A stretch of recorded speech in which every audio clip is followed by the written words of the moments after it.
Hello everyone, just want to do a quick update and a quick video here. I'm here in the little red beard in my little shop here, putting together a scurvy dog, the patriotic version. I've got 13 more of these to send out, I think, or 12, but there's only 12 left. Someone just ordered one. Thanks to Dex Tee Pyro for doing a great video the other day. I got a purchase of this one, I think from Steve, and then another purchase, Mark bought the scurvy dog, and I'm putting that together over there as well. So anyway, I had a birthday yesterday. It was a lot of fun. I picked up a couple things. My wife and family, my kids, purchased this awesome workbench stool, and you'll notice we've got this flooring which is plastic, and unfortunately we're on an unlevel ground, but even with that, these little posts will push through. So we built this little tray to set the stool in, so now every time when I move it, it's not going to come out, and it's not going to poke through the floor. That would suck. But anyway, the main point of this video is I just received some mail today, and I was lucky enough to win Dex's contest that he just had. He just hit like 1 million subscribers or something, and maybe not 1 million, but up there. So I'm going to open it up and show you guys what's in here. Hopefully I don't destroy. Yeah, it looks like I almost cut right through that. The items that are in here, and I think, oh, look at that, I'm cutting from fuse. How cool! I got fuse too. Nice. All right, so let's see. We'll cut upwards and not chop my thumb off or do anything that's in here.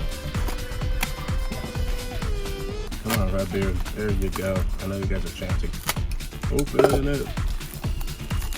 All right, first item here. This looks like some fast fuse. Wow, that's a good amount. 1.6 seconds to 2 seconds per foot. And of course, the thing I was waiting for were his brand new tools, and I'll show you those in just a second. Huh? Awesome Shogun. That's interesting. I think I have the older version of this over here. That's so funny. I think it's the same thing.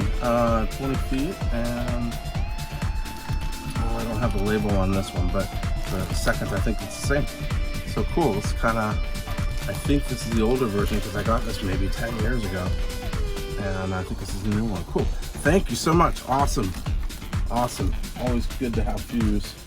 All right, back to the main thing here, and I was so excited. Oh, look at that. Cool. Pyro Demon, a couple stickers there. And these, I believe, are the instructions, or just a big thank you letter. No, I'm just kidding. They are all nice.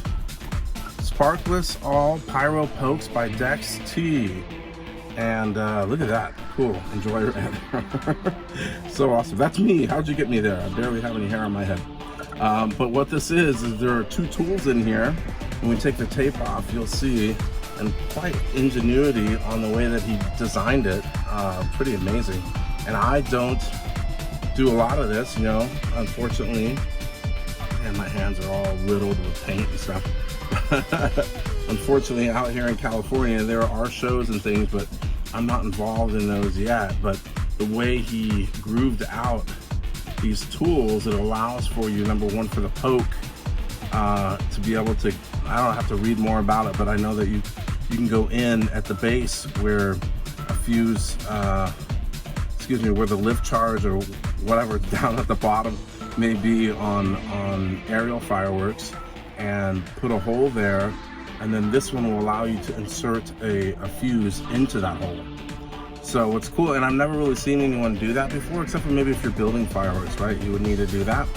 And so I was asking him about, and he probably does this because he's got the licensing and I think shoots pro shows and all that good stuff. So right here, so the different diameters of tools, the white one, so that one is for poking holes for E-matches. Then you've got the small, which is this red one, and the blue one. So these are the two that I got. So you can fit desired speeds of Visco fusing in there.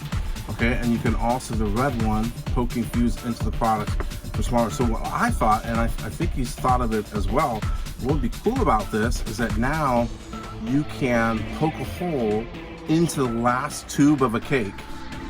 right? So you may poke it into the first tube to put a different fuse in there, or maybe E-match, but you could find the last tube of that cake, poke a hole into it, put another fuse into the end of the cake, would it be, right?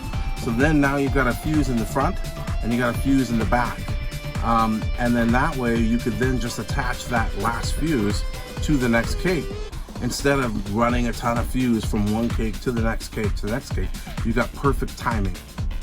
All right. I know consumer-wise, I don't think legally you can produce it that way because it'd be too confusing. You know, you have consumers who will light the back of the cake and you get the finale first, and they'd be disappointed.